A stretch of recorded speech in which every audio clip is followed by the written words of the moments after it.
लोगों ने एक सर्वे करवाया था कि देश के अंदर जितने ब्यूरोक्रेट्स हैं, जितने सीनियर डॉक्टर्स हैं, जितने सीनियर इंजीनियर्स हैं, सीनियर जजेज हैं, चाहे वो हाई कोर्ट के हों, सुप्रीम कोर्ट के हों या डिस्ट्रिक्ट कोर्ट्स के हों, वो सरकारी स्कूलों से पढ़े हैं या प्राइवेट से पढ़े हैं। तो हमारे सर्वे में निकल कर आया 98% bureaucrats, senior doctors, senior engineers, senior scientist, senior professors और supreme court, high court, district court के जजेस 98% सरकारी स्कूलों से पढ़े हैं। तो फिर सवाल ये पैदा होता है, जब सरकारी स्कूल से पढ़ के इतने काबिल लोग निकल सकते हैं जिन्होंने भारत का निर्माण किया और विकास में अपनी भूमिका निभाई, तो फिर एजुकेशन को प्राइवेटाइज क्यों किया? फिर सरकारी स्कूलों को पिछले 15 से 20 सालों में 2.25 लाख सरकारी स्कूलों को बंद क्यों किया और प्राइवेट स्कूल क्यों खोले? एक तो इसका जवाब जनता को सरकारों से मांगना चाहिए, क्योंकि जनता देश की मालिक है।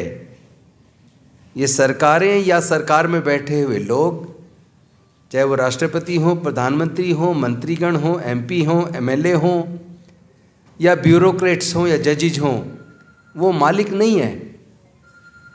देश की जनता मालिक है। और कॉन्स्टिट्यूशन में एक वर्ड है पब्लिक सर्वेंट। एक एमपी, एमएलए, मंत्री सहित तमाम ब्यूरोक्रेट सब लोग पब्लिक सर्वेंट हैं, जनता के सर्वेंट हैं। तो जनता के प्रति उनकी जवाबदेही है।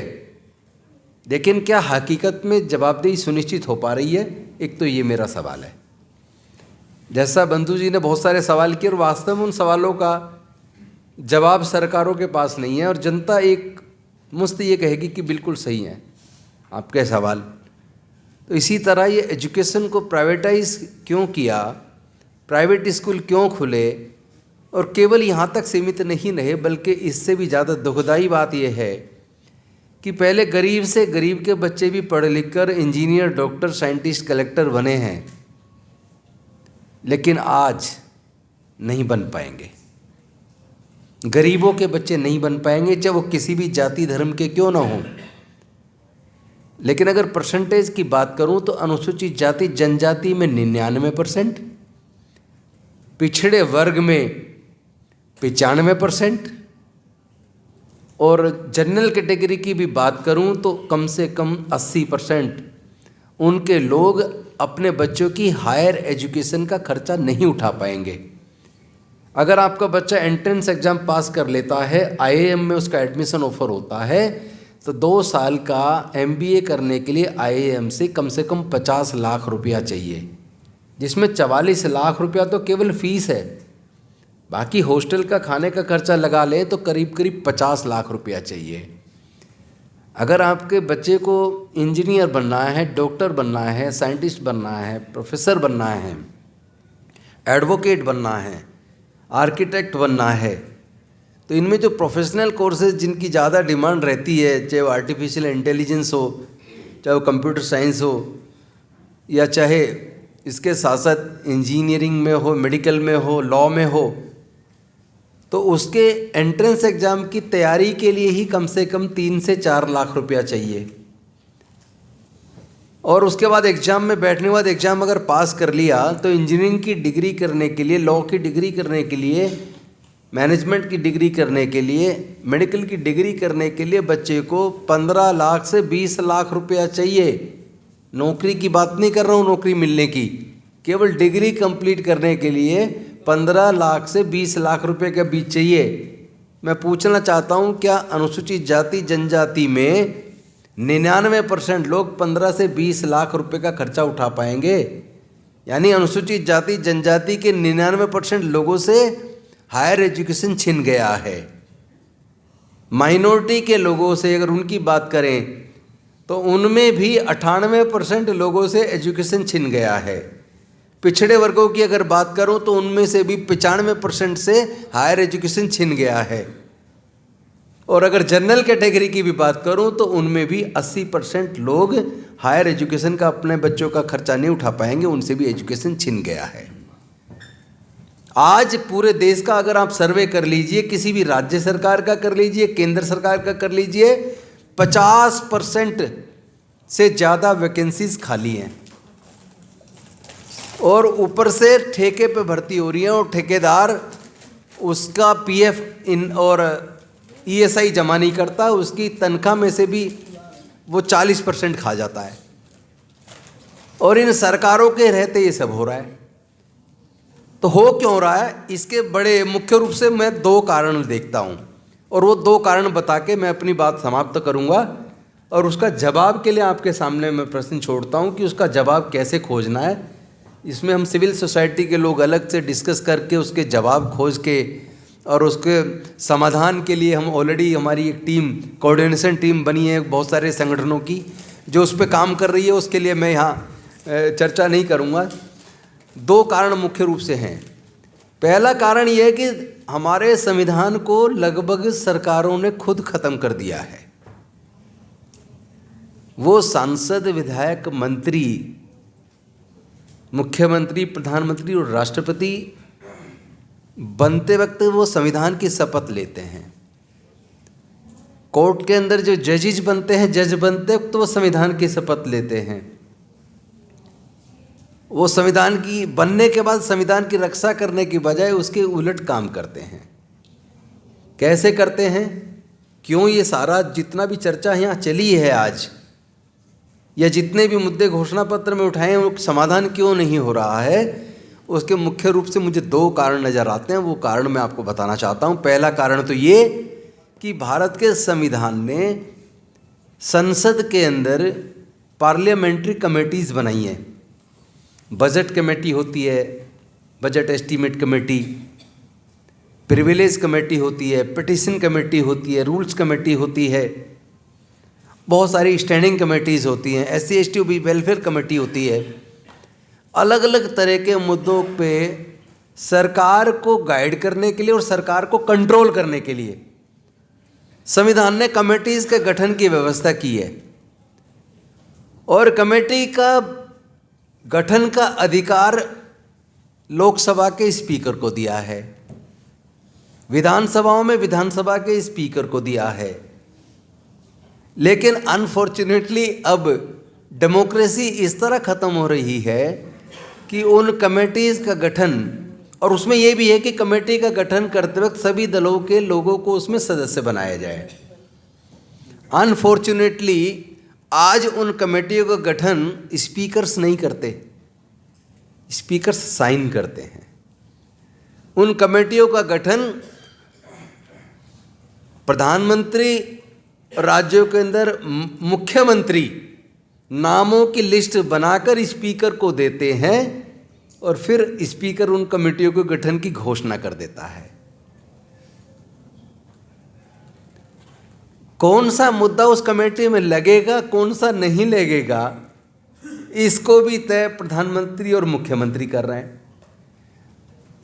जबकि एक समय था कि कमेटियां सरकार को कंट्रोल किया करती थी, सरकार की किसी भी पॉलिसी को आलोचना किया करती थी, सरकार के डिसीजंस को इवेलुएट किया करती थी और सरकार को चेताया करती थी। लेकिन आज ये कमेटियां लगभग खत्म हो गई हैं।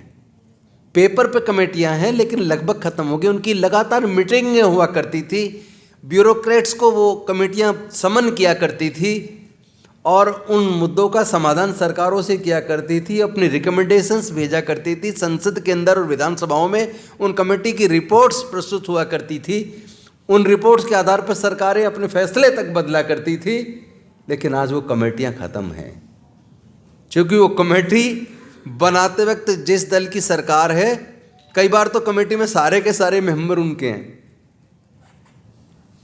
और उनमें मुद्दा क्या लगना है, कौन सी चर्चा होनी है, किस अफसर को बुलाना है, किस अफसर को बिल्कुल नहीं बुलाना है, किस मुद्दे को उसमें रखना ही नहीं है, ये भी तय अगर प्रधानमंत्री और मुख्यमंत्री गण करेंगे तो फिर उन कमेटियों का महत्व क्या रहेगा। इसका मतलब खुद सरकारों ने, जिन्होंने खुद जब वो मंत्री मुख्यमंत्री बने या प्रधानमंत्री बने, जिन्होंने उसी संविधान की शपथ ली थी, उन्होंने ही उस संविधान को वायलेट कर दिया।